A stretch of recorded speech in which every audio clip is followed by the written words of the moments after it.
Hey y'all, welcome back to my channel. And if you're new here, I'm Miriam Dow, wife, mama for real estate investor and entrepreneur. I'm back, y'all. So today I'm actually concluding my very first BRRRR. As you guys know, I bought my real estate investment property November 2020. I rehabbed it. So the acronym for BRRRR is Buy, Rehab, Rent, Refinance, and Repeat. I actually have the book here.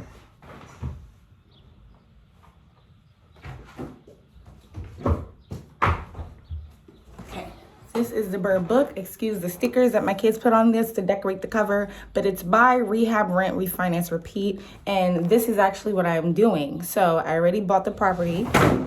Sorry about that. I rehabbed the property. I didn't rent it out the old-fashioned way, which means long-term rental, which is what I initially wanted to do. I actually, you guys already know the story if you're not new here, but for the people who are new, I actually turned my long-term rental property into an Airbnb. So I turned it into a short-term rental.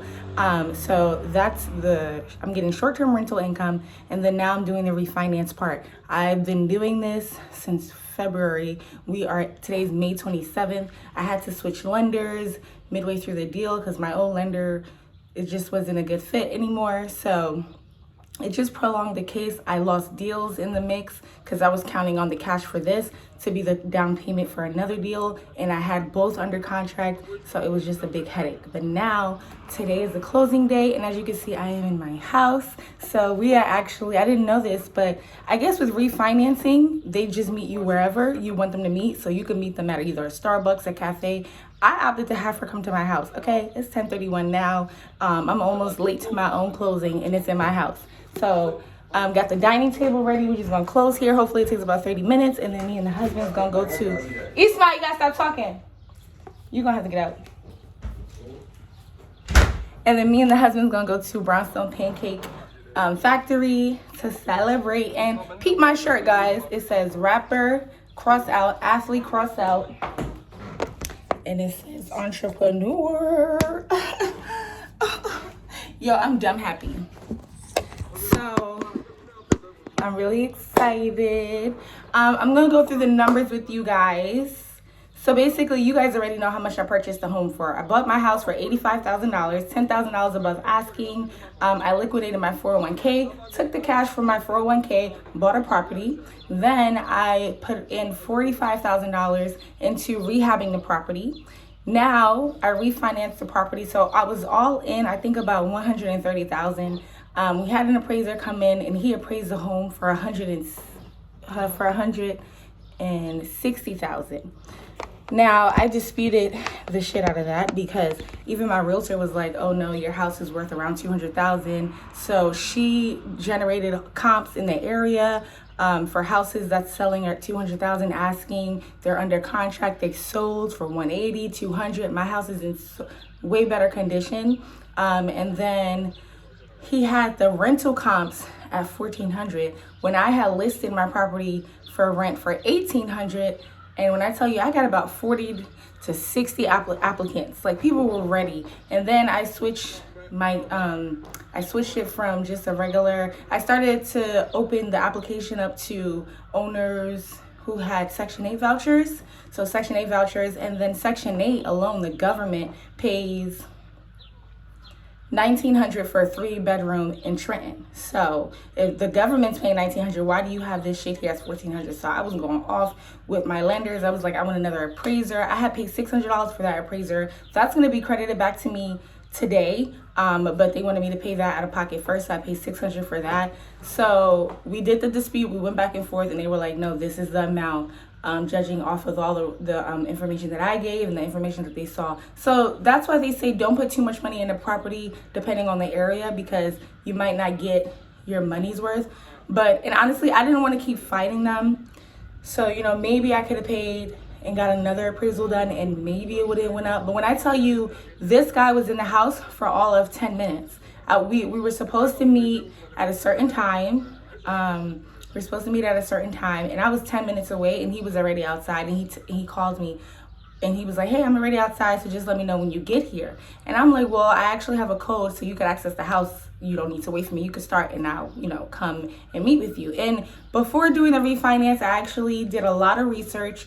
So I did a lot of YouTubing and got a lot of advice from real estate agents. And, you keep the house clean. You don't obstruct anything. They need to have access to everything. Keep all the doors unlocked, and then provide them with any invoices for any upgrades that you did to the home. So like if you put central air in the home, put, those invoices together. So with me, all the invoices with me paying the contractor $20,000, the flooring, all the appliances are brand new. This took me the whole night to get all these invoices together, right? Because this is something dated 2 years ago. I printed everything. I put it in a file. I'm driving up to see this man, and he calls me back before I get there. Mind you, he got there like maybe 10 minutes before me, 10, 15 minutes before me. He calls me before I get there like, hey, I'm pretty much done. I just need to get access to the basement, and the basement is locked. So usually I have that key in another secure place, but it's on the property. So I told him how to access the key to the basement. He went down there, and I'm like, okay, well, I have some documents that I wanted to give you, so I'll just email those to you, invoices of upgrades and improvements I made on the home. And he was like, oh, no need for that. I'm basically just going to mark everything as brand new. No need for the invoices. So I'm like, okay, bad. But the guy was there for all of 5 minutes. Sir, you was there for all of 5 minutes. So that happens, a few days go by, I finally get the report, and I think he did this like on a Friday, so the weekend goes by, and I don't get the report till like Wednesday, Thursday, the following week, and I see that 160 figure, and I lose my head, because with this loan, I'm going to get 65% back. It's a conventional loan, right? It's an investment loan, so I'm going to get 65% back of the ARV. So he brought the ARV out to $160,000. The whole time I'm calculating the ARV to be $200,000. I put $130 in it. The comps in the area, I bought it 2 years ago. So, the equity has been building up these past 2 years. So I'm gonna blow it out the park. And I'm thinking $200,000. Even like the lowest, I'm thinking maybe in the 190s. I'm not thinking 160. I feel like I was gypped 40 grand. And you know what? I could have went and got another appraisal done, but let me also remind you guys, I've been doing this since February. Like, I literally started doing this in February. I placed the offer on a home, and it got accepted February 22nd.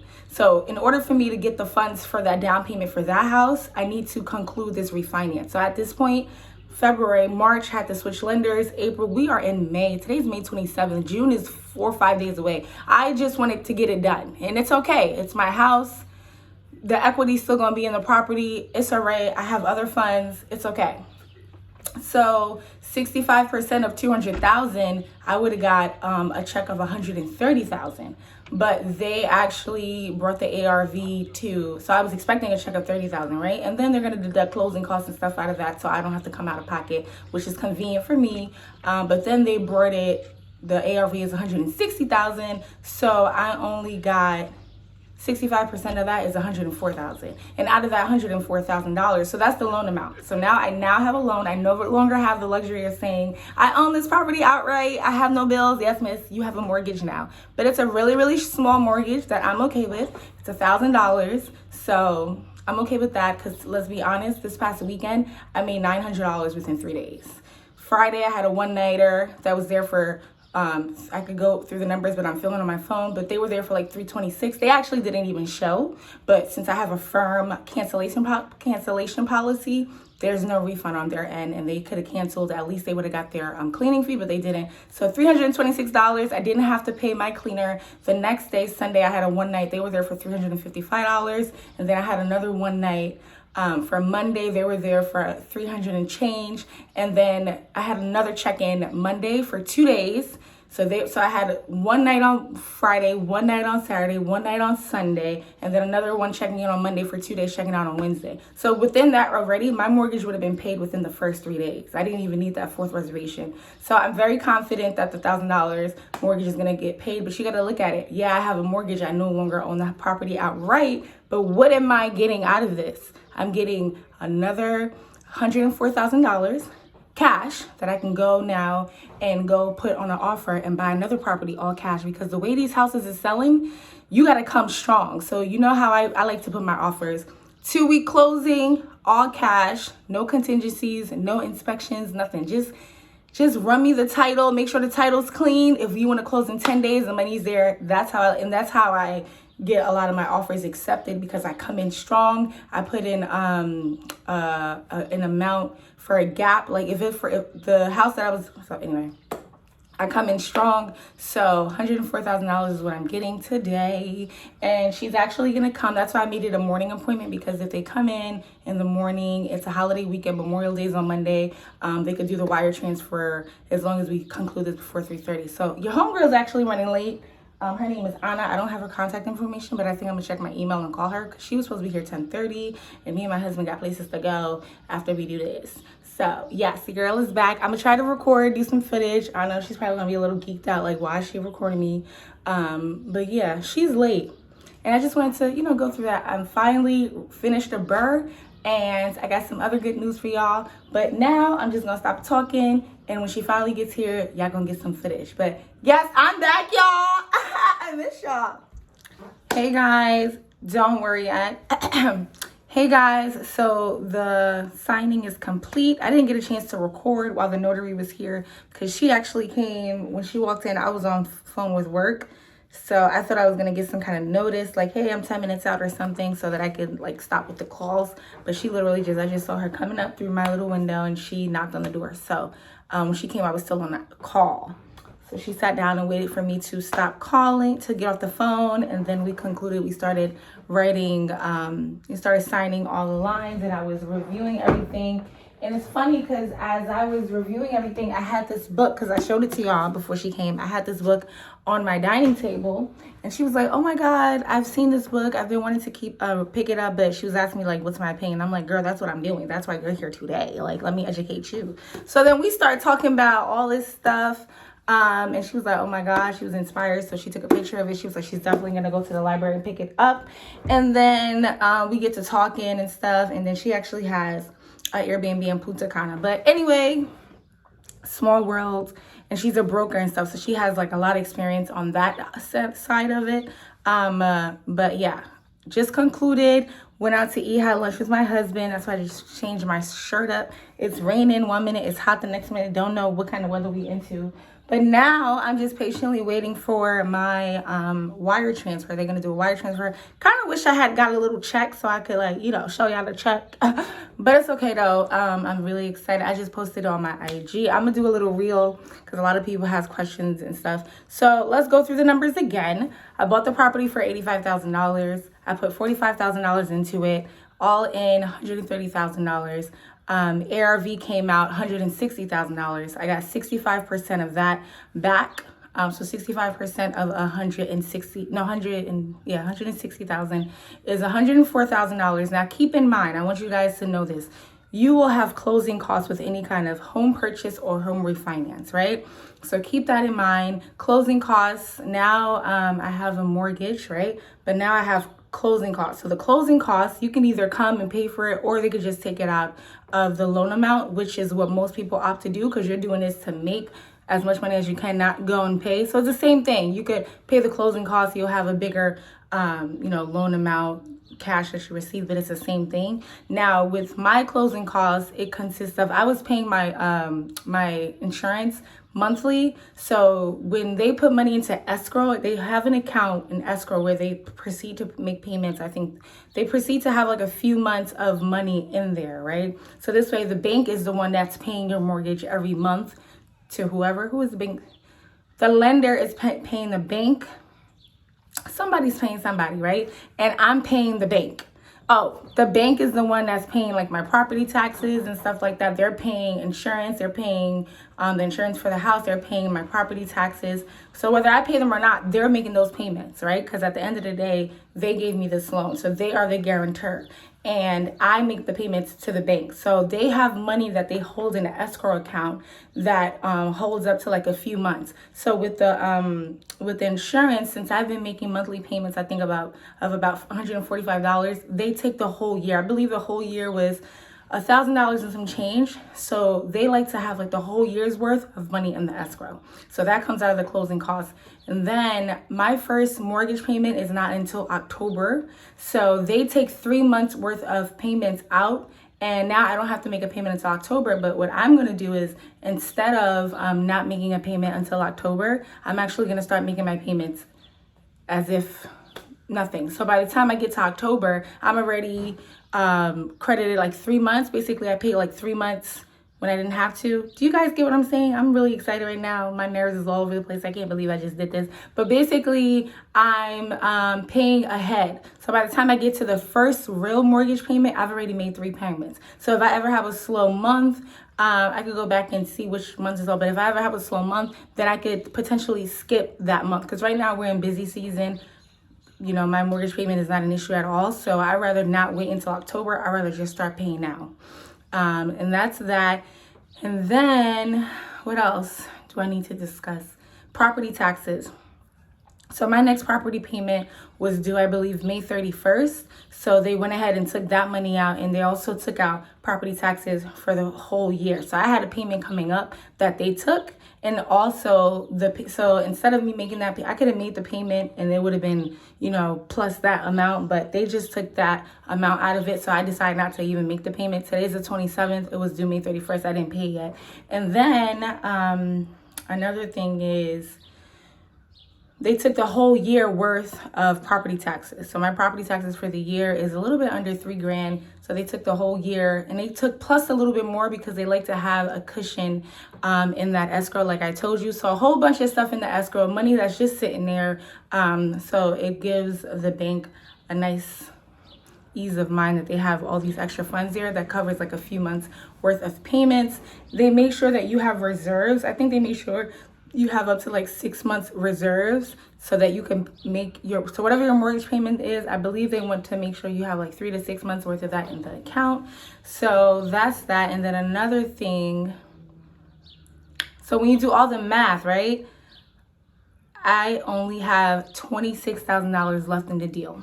I invested a total of $130,000 and I got $104,000 back, right? Now, that's not the amount that I actually have because closing costs and all that was deducted from that 104, but the loan amount that I have for the next 30 years is at $104,000. Now, I invested $130,000. So 130 minus 104, only $26,000 of my money is still in that property. Isn't that crazy? So it's almost like I bought a property for $26,000 and I'm making money on it now. So some people are against, some people are old school and they're against, having any type of loan. I have family members, like my mom is really old school. She's like, you should just own a property. But yeah, you could own this property, this one property outright and make this income. But if you want to scale your business, it depends on what you want to do. You could sit there and try to wait another few years. It took me from the time I started working, which was back in 2011 to 2020. How many years is that? It took me all of those years to save the amount of money that I had in my 401k and actually gain the courage, get the knowledge to go ahead and invest. I'm not about to wait another 9-10 years to get this money to buy these houses in cash. By then, it's like, so if you want to scale, it's like I'm just going to go ahead and recycle the same money. So I took that money, I invested in a property, refinanced it. I brought the value of it up. I refinanced it. Only $26,000 of my money is in the deal, left in the deal, which is great. Now I'm going to do the last R in BRRRR, which is repeat the process. So I'm going to go ahead and look for another property, purchase that, most likely cash. So it gives me the upper hand against other people looking to buy the property with a loan. And then the type of properties that I'm interested in that you should also be interested in that are in distress. A lot of these properties, you either need like a construction loan, which could be a little complicated, but it's not impossible, or you need just cash because banks are not going to go. These houses need. A bank is going to insure a house that is livable. So unless you have like an investment loan, which, you could do that as well. But also, I want to discuss something with you guys. When you're buying your first house with the FHA loan, you can put down as little as 3%, and your mortgage rate, goes off of your interest rate and stuff like that. I used an investment loan because there was a lot of different complications, challenges I ran into when I was trying to get approved for different kind of loans, because there was a lot of interruptions within my employment, right? I've been employed with the same employee for the past, I believe, 6 years, but I started working, I went on maternity leave. Well, the big gap was I was off for a full year before the pandemic came, and I have a commission based position. So when I apply for loans and stuff like that, banks want to see 2 consecutive years of income. Now, I was unable to provide the banks with that. So that's why I was shopping with a few lenders, and deals were falling through, because although I've been employed with this company, and the company HR department, they provided all those dates that I was out. I had maternity leave. I decided to take the full year off from February 2019. I was supposed to return to work April 2020, but then the pandemic hit. So I didn't return to work. I've been out from work from February 2019. I had my twins in April. So I was out of work from February 2019, returned to work July of 2021. So that is a huge gap, especially that is a problem if you are a commission-based position, because they want to see 2 years consecutive income tax returns, and just make sure there's a pattern of the kind of income that you make. They want to make sure. So although I had the reserves in my account, credit score was good, and I've been with the same company for the past 6 years, I was having this issue. I kept running into this issue. So I finally went with an investment loan, which is just it's a higher interest rate. So the interest rate is 7%. It's really high, but to be honest, I don't really care what the interest rate is. I'm just trying to get the asset, right? Because interest rates, you could always refinance out of that. I could close today and I could refinance within 3 months. If I get a large lump sum from another deal that I did, I could pay this whole thing off. It's a really small amount. The loan is $104,000. So once I add on, multifamily properties, and I'm doing the same thing, I'm repeating, it's going to be a time where I could just consolidate all the income I'm making from each property and start to, tunnel vision on one property, do the snowball effect, and just pay the mortgage down as fast as I can, or just pay it off if that's the case, because I'm getting a large lump sums of cash when I do these cash out refinances. So I don't want the interest rate to be discouraging to you. I did what I had to do. I could have got a lower interest rate, but then I probably needed to wait because they wanted me to, go longer.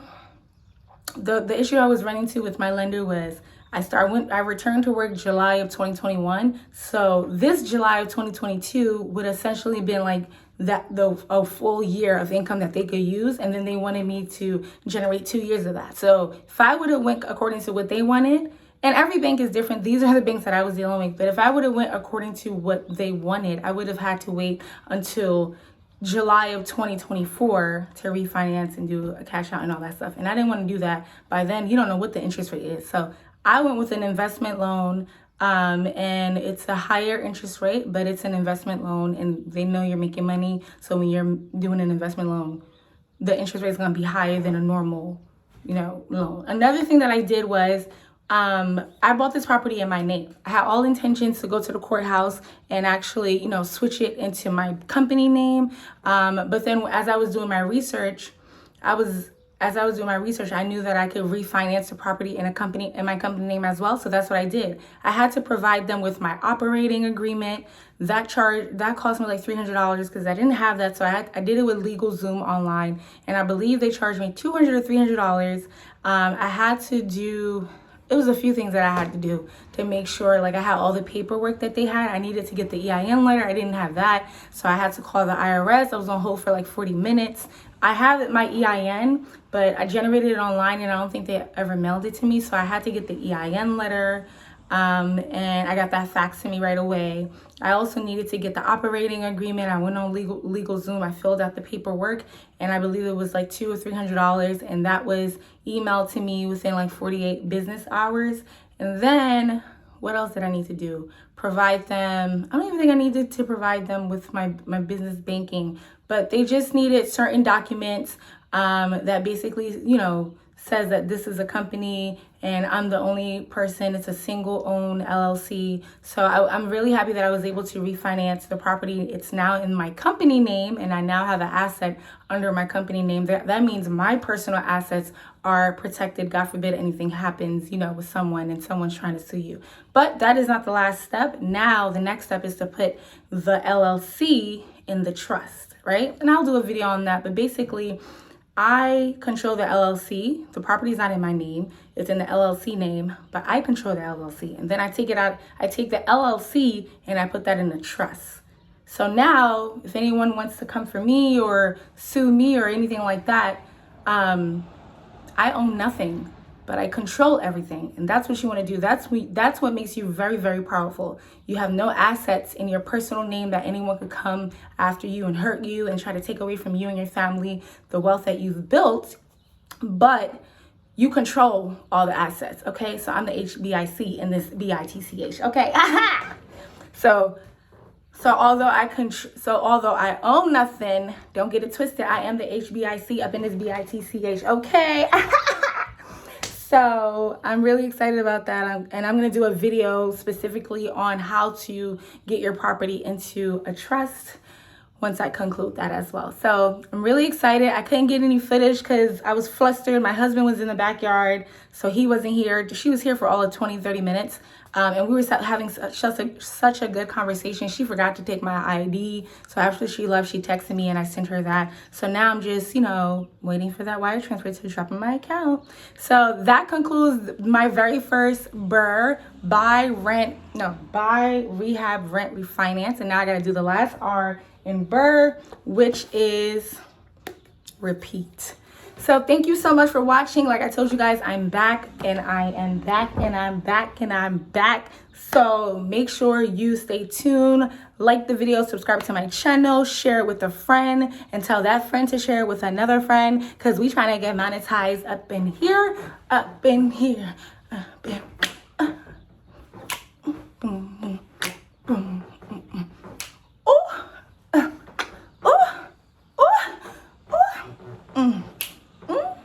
let me stop.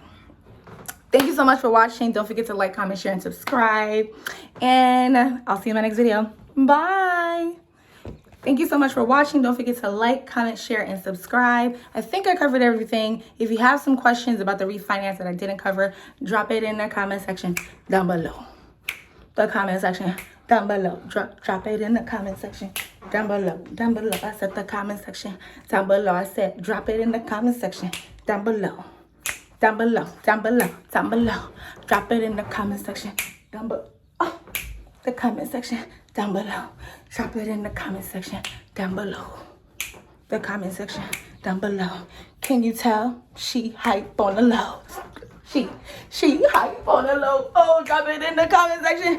Oh, hey, I'm hype on the low. Drop it in the comment section down below. It's only up from here now. Don't go.